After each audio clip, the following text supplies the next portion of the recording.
आप हुकूमती पॉलिसीज़ के ऊपर और हुकूमती कारकर्दगी के ऊपर सख्त तनकीद भी करते रहे हैं कि जो वजीर मेरे जैसे बंदे का जो फोन नहीं सुनता, वो आम बंदे का फोन क्या सुनता होगा? ये अपने रवैये को ठीक क्यों नहीं करते? कल मेरे पास यहाँ पे एक बुजुर्ग थे, उन्होंने एक बड़ी मजेदार बात की। उन्होंने कहा जब इलेक्शन होता है तो मैं नूरदीन होता हूँ, जब इलेक्शन गुजर जाता था मैं नूरा बन जाना।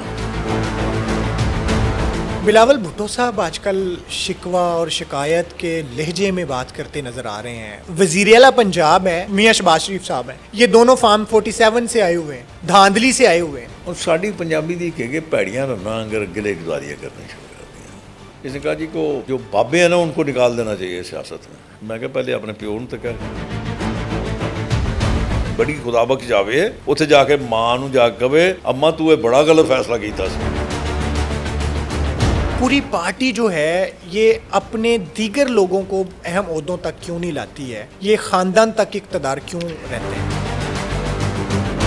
इक़्तिदार का लालच और मौत का खौफ, अगर आप दो चीज़ें निकाल दें तो इंशाल्लाह आप बहुत तरक्की करेंगे। हम अल्लाह से कम डरते हैं और अमेरिका से ज़्यादा डरते हैं कि अगर हमने नाराज़ कर दिया हुकूमत भी जाएगी और जान भी जाएगी।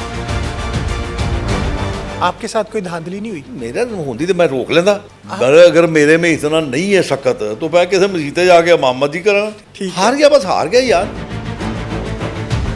यार सादक आपको फ्लोर नहीं दे रहे थे और अल्लाह के फजल से मेरी आवाज़ जो है ना वो स्पीकर से ज़्यादा है। मैं ये जानना चाहता हूँ बतौर एक तालिब इल्म, क्या है आपको कौन सी चीज़ चैन नहीं लेने देती?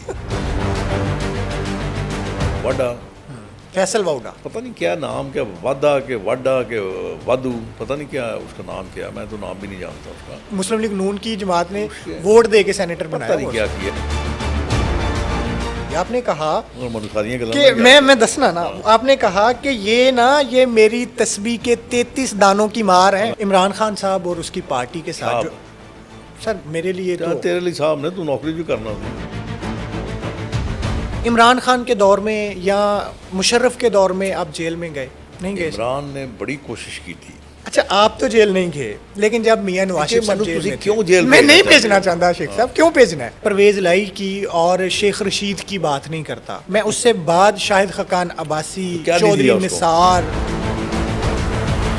बसंत वाले दिन मियां साहब आपके साथ देखे गए और बड़े खुश थे, आप दोनों एंजॉय कर रहे थे बसंत को। मेरे साथ उनका कहना था कि मैं शहबाज शरीफ साहब से कहूंगा अगर हमारी पार्टी इलेक्शन जीतती है तो वो मुझे आज़ाद कश्मीर का वजीर आज़म बना दे। मियां नवाज शरीफ साहब लाहौर हेरिटेज रिवाइवल बोर्ड के चेयरमैन बन गए हैं सर, तो मियां साहब अब सेक्रेटरी लोकल गवर्नमेंट के तहत काम करेंगे? अच्छा मैं थक गया। आखिरी एक सवाल है सर कि हम नौजवानों के मुतालिक है, तो आपसे उस पे नौजवान समझते हो? मैं सर नौजवान हूँ, जनरेशन जी शामिल होना। नेपाल, श्रीलंका, बांग्लादेश और उसके बाद इंडिया, इन चारों ममालिक में सर जनरेशन जी ने ना 3 जगह पे तो हुकूमतें पलट दी, चौथी जगह पे अपने जो मुतालबात लेके आए थे वो मनवा के घर गए हैं। आपको लगता है कि नौजवानों का कोई इनकलाब इस खित्ते में भी आ सकता? क्यों करेंगे यार, इनकलाब काहे के लिए करेंगे? आपको सुकून बढ़ता है। इजाजुल हक साहब ने कहा है, ज़ियाउल हक साहब के बेटे, उन्होंने कहा है कि प्योरे ऐसे नहीं इनकलाब कि यहाँ कोई काकरोच नहीं है, यहाँ एंटी काकरोच स्प्रे इतनी स्ट्रॉन्ग है कि वो होती रहती है, काकरोच जन्म नहीं लेते। मैं इतना कुछ लायक नहीं था यूनिवर्सिटी जाने की, मतलब ना आरजू ही है। अच्छा। ग्रेजुएशन बड़ी मुश्किल कर ली। करना क्या चाहते थे?